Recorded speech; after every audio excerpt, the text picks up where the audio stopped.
Біздер 2010 жылы Гүлқаяны бұл мамандыққа қабылдаған кезде барлық оқытушылардың басында шын айтқанда адами күдік болды. Жағдай мынандай, оқиғалар ма екен, сахнада қалай бар екен деп. Бірақ мынау оқу барысында біз сол ойымыздың басқаша болып шыққан куәсі болдық.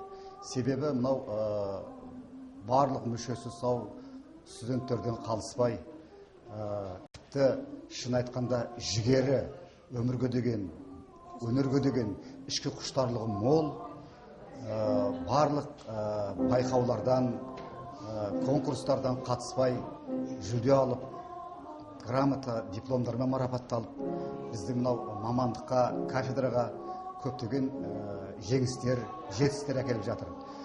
Өз сабақта да үздік оқып, талмай оқып, 2011 жылы үздік оқуына байланысты министрліктің мемлекеттік білім беру грантының иегері атанды. Қазір мемлекеттік білім грантында оқиды. Ал енді мынау өзі бізде облыста мүгедектер, зағыптар үйлері бар.